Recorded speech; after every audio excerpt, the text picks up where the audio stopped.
get us started again. Are we good? All right, we just wanted to take a couple minutes to just ask you guys, what did you notice when you were trying to take notes or taking notes on Dr. Karn's lecture? Does anybody want to share? Is anybody comfortable sharing what you noticed? Either any challenges you had, anything that was particularly easy, anything you want to share? Jacob's hand is raised. Oh, I can't even see that. Well, Jake. shout out, babes. Yeah, just shout it out. Hello.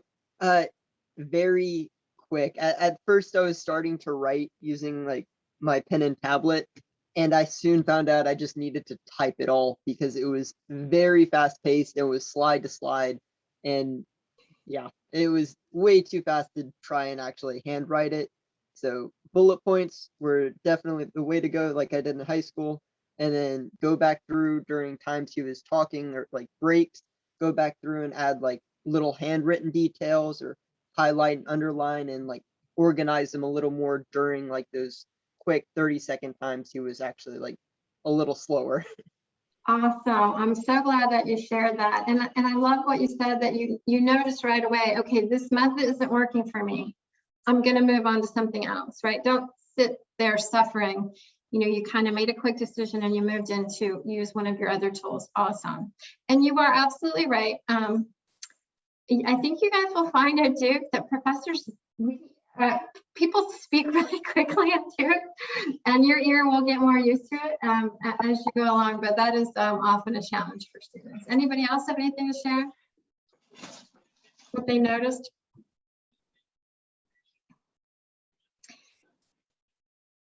Do you think it would have made any difference for you if this was a real class and had you had like a reading to have done the day before that lecture? Would that have made taking notes different for you somehow?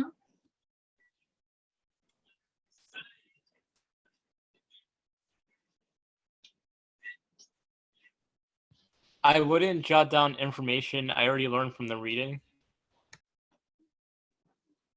Okay, and why not? Expand on that a little bit.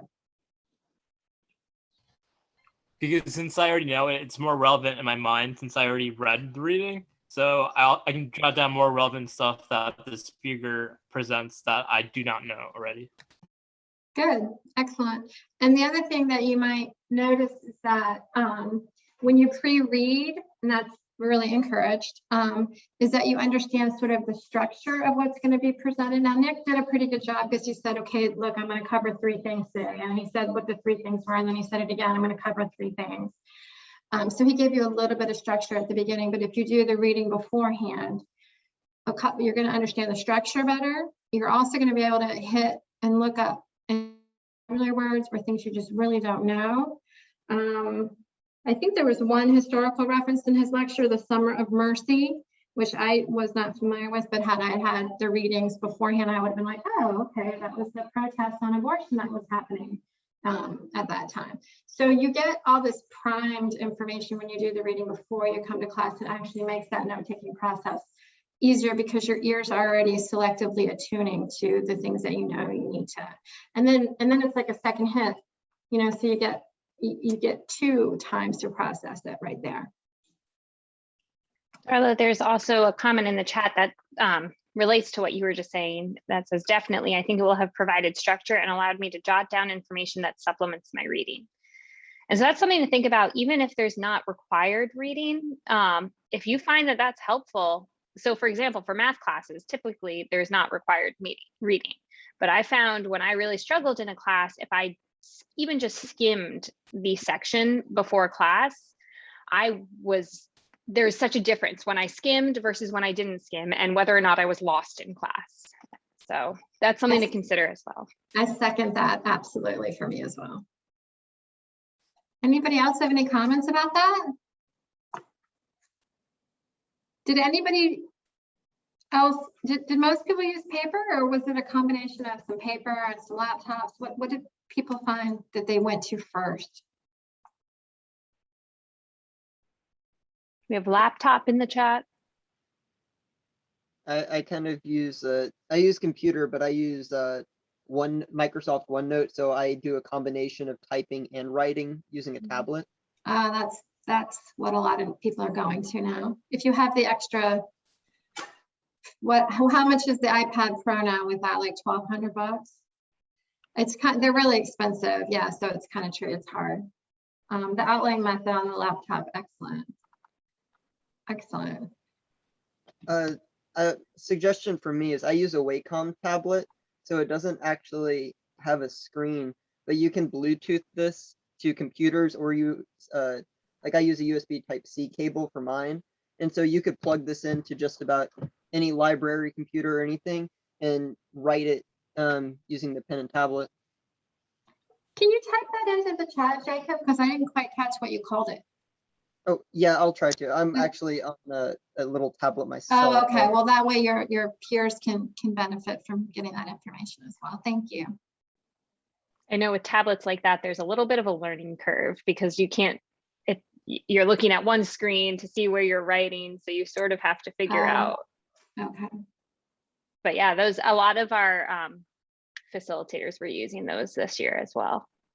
Cool.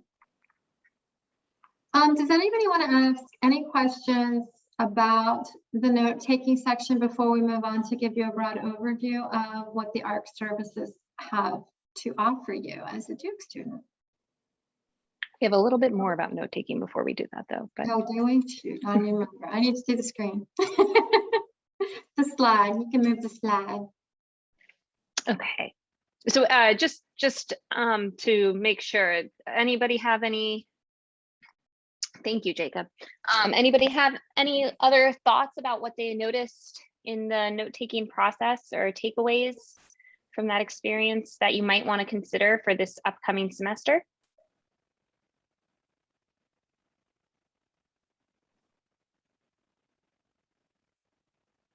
Awesome. Well, thank you. I'll make a comment. Okay. From my experience, so you don't have to go back on the screen. I have really bad handwriting. I don't know if you guys can see that. So one of the things that I know that I often have to do is to process my notes pretty quickly after a lecture so that they're readable to me later. And then the other thing is, and as Suzanne mentioned this early on, because he speaks very quickly, and lots of professors do. And if you happen to be a person for whom, you know, English maybe is not your first language, or it's just a little bit harder, or maybe the person has an accent or something to your ear, it's harder to process, you can always ask about recording the lessons. You can always ask for permission to record. And then you can go back later and catch the portions that you feel like you need to hear again. Quick question about the recording. Yeah. How would you go about doing a recording? Should I bring like a video camera, or like how would we go about recording a lecture or a seminar? So they don't give permission typically for video, but they sometimes will for audio. And so I know some students have they're still kind of old-fashioned micro recorders. And then there's this thing called a smart pen. I don't know if you guys have heard about that. I don't have time to go over it now, but it's a device that records the lectures and timestamps and allows you to take notes all at the same time. It's kind of complicated. So those are a couple of the ways. Would voice memos work? Yes. Yeah. Voice memos would work. There might be something on your laptop too. It's also hilarious if you ever in your future go to a conference with, like, for example, I thought it was hilarious with all these mathematicians that would literally take a picture with their iPad of every single slide so that they could then, it's like, I don't know, you're like tourists at a math conference talk.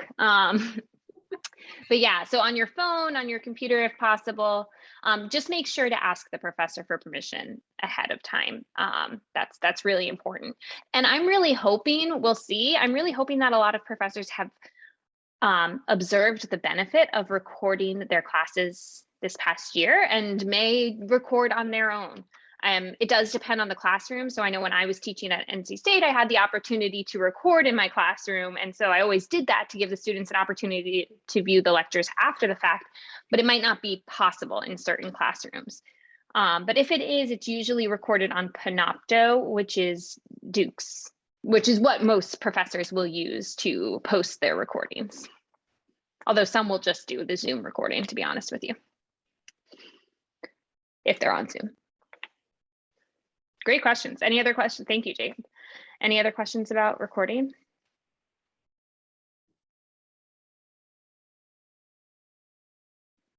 Awesome. So we talked about this a little bit earlier, but what's really important with taking your notes is that you use them later. There's benefit to just taking the notes, but what's really important is that you do something with them after the fact. And so that's why I like to have that other page where I think about example problems or write things in my own words or create summaries or create concept maps. And we won't get into it today, but making sure you do that sort of as quickly as possible after class will help you. I don't know if you all have ever noticed, you might have been in a class and then the next day someone asked you about what you learned and you can't recall. So if you do that as quickly as possible, you rework your notes, you review the material, that will help with fighting that tendency to forget what you learned. So it's really, really important that you work on processing your notes. And this is something that you can definitely come to the ARC and meet with a learning consultant to talk about, how can I process my notes after class? What do I do with my notes after class? So that gets us into what the ARC is. So as we mentioned throughout, the ARC has several services that are all free to all Duke undergraduate students. So we see students of every year, every discipline, athletes, non-athletes. So please come to the ARC, meet one of us, even if it's just to say, hey, I remember you from this Creo thing and I want to hear more about you. I cannot tell you how many students come into my office in the first month just to say that. And then we get to talk and they learn what could possibly be helpful in a learning consultation for them. So a learning consultation is a meeting with one of, I think there's 6 or 7 of us, I don't ever remember. And we meet for either 30 minutes or 50 minutes. And it's about anything that could potentially help you with academics. And sometimes we might go off the trails. Go off the rails. I'm very bad with sayings, but sometimes we might go off the rails and talk about what doesn't seem like it relates to your academics, but it always kind of does, because we care about you as a whole person. And we recognize that it's not just you're in your classroom and then you study. There are things outside of your classes, with your friends, with your family, with your job, whatever it may be, that's going to impact your work in the classroom. And so we talk about those things as well, and we think of you as a whole person in that way. So learning consultations is really our biggest service that we offer at the ARC.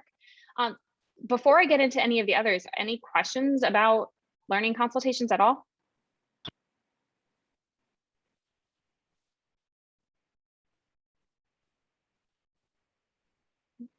Darla, do you want to talk about peer tutoring and LD ADHD support? I'll let you take peer tutoring. Okay, so peer tutoring is probably what most students know us for if they haven't had an opportunity like this to meet a learning consultant in the ARC. So we do offer peer tutoring, and it's groups of students, 2 to 5 students that meet once a week. I'm not quite sure about what our model will be this fall, if we'll be having you be in the same group all semester long, or if you'll sign up for a week and as often as you'd like. We've done both of those models in the past, so it will be determined. But you meet with a student who's previously taken the class and done well. That's your tutor, and then 2 to 5 other students in the class as well. And it's a really great resource outside of office hours and all the other resources you have for the class. This is mostly STEM courses and foreign languages, 100 and 200 levels. There might be a few other courses mixed in there, but that's typically the courses we offer peer tutoring for. But you can always look at our website to see what courses we're offering this semester. We also do drop-in tutoring, which I will say in the past has not been well attended. So drop-in tutoring ends up being more like individual tutoring. So definitely look at which courses. I think in the past it's been physics and chem, but look at which courses are offered for drop-in. Why don't you finish up with Sage and Study Connect, because it kind of goes together, and just leave the LD for the end. Sure. So I am the math specialist in the ARC, and so as the math specialist, I organize Sage learning communities for math and physics, and my colleague Andrea Merritt organizes Sage learning communities for bio, chem, biochem, and econ. So if you're in any of those courses, take a look at our website and see. We'll be updating our website over the next few weeks. See which courses we offer Sage for.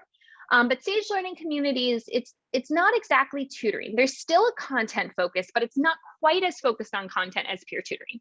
Peer tutoring, I recommend you develop questions and send them to your tutor a day or two before the meeting. And the tutor is really there to focus on your questions and answer and help you understand the material as it's happening.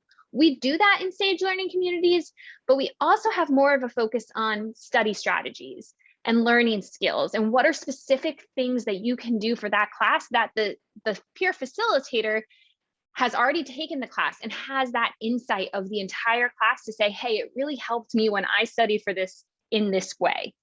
So it's really more focus, yes, the focus on content, but also the focus on how do you learn the content and how it's best for you to learn the content. And those learning communities are communities of 8 students about, plus the facilitator. And they do stay together all semester long. So you really do develop a community of learners together in the same course. And I know that great friendships have come from those Sage learning communities.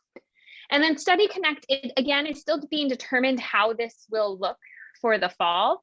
But Study Connect is, there's no facilitator, no tutor.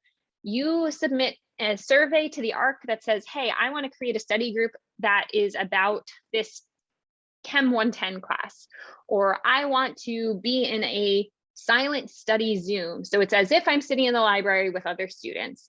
And then we match you with other students who have indicated the same interests. And then we say, hey, here you all are, you all wanted to do this, and you figure out when do you meet, how do you create that? So Study Connect is our way of enabling you to meet with other people in the same class or similar interests, but we don't have like an ARC representative there during your meetings. Any questions on any of those academic support services?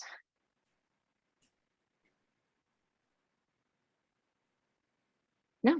Okay, Darla. I don't see anything in the chat. Okay, so but I'll highlight a couple of things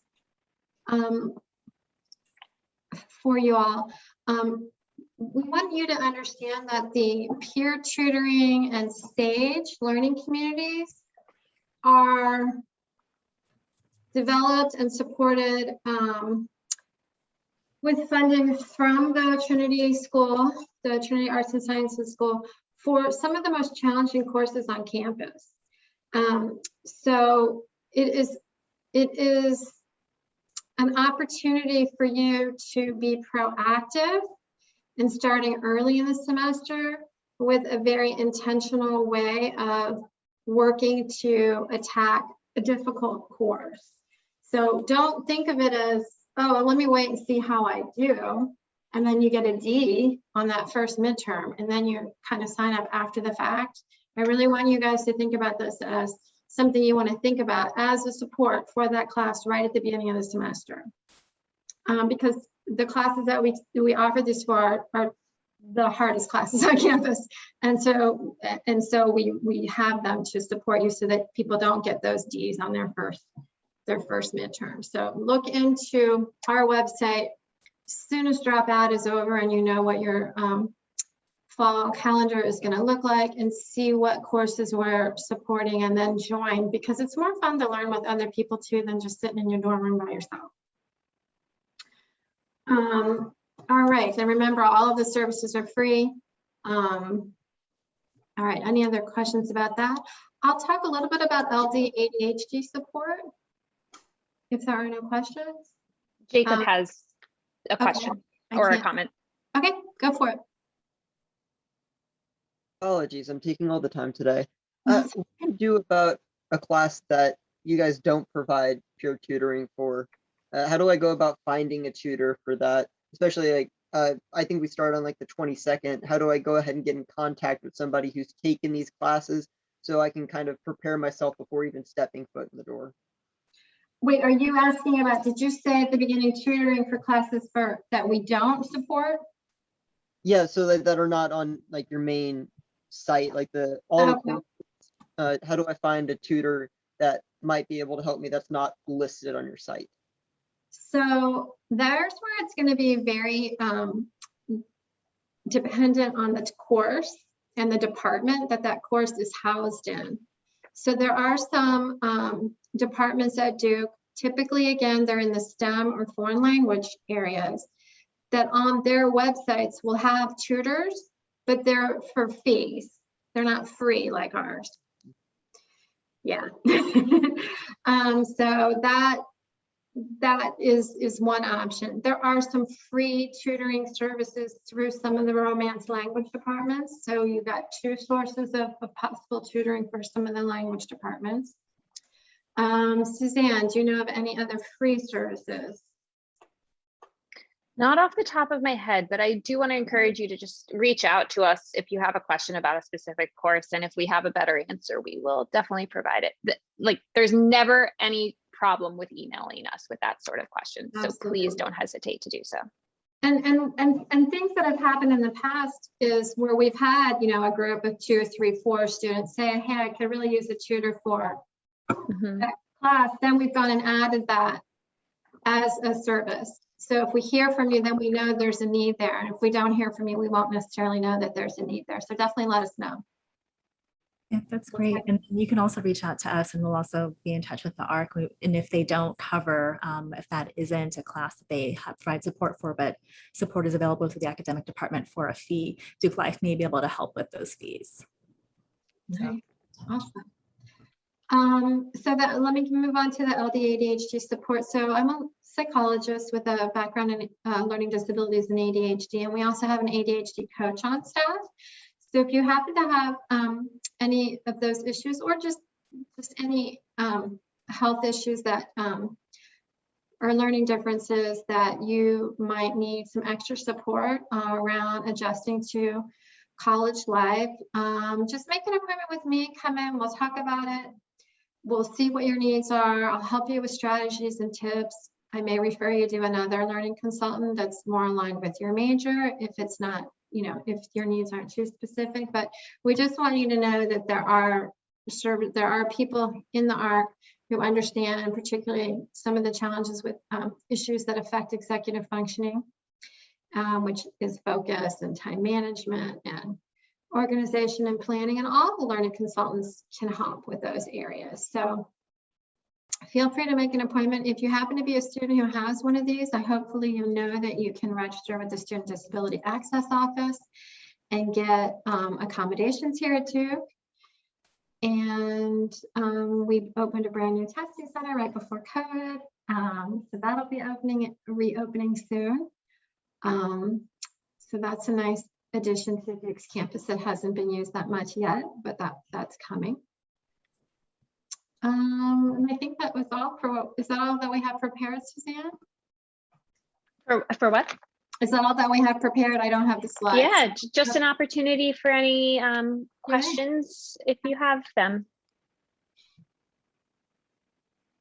Do you want to turn off the screen, the slides? Sure. And maybe we can see some faces. I hate that I can't see faces. Yeah, Anybody else? where is the ARC? Where do I find it? Great question. The ARC is on the ARC is on East Campus behind Marketplace and Brown. Do people know what Marketplace is yet? It's the food place. Wow, words are hard, but it's where you get food on East Campus. Yeah, we were intentionally housed on East to be near first years, and we're on the second floor, and the first floor is advising, and then we're on the second floor of that building right behind where you guys eat all your meals. So very easy to get to us. And we will be offering learning consultations via both Zoom and in person when we return to campus in August. So you'll have a choice. Duke Dining is amazing. Duke Dining is pretty good. They're also fantastic people. I very much look forward to seeing them all again. Favorite places to eat on campus? Ooh, I could talk forever about this. Yeah, I know we're out of time, so I'm not even going to attempt. Yeah, we're out there. It's okay. We actually talk about it tomorrow. So Oh, wonderful. Well, thank you all for having us. of course, thank you. Thank you so much for this. It's so interesting and informative. I always look forward to this session because I learned so much myself and I kick myself in the butt for I want better note-taking skills. And so I always learn something from you. And so students, you've heard multiple times now in the day and a half that we have been together that the ARC is a fabulous resource, perhaps maybe the best resource that we have at Duke.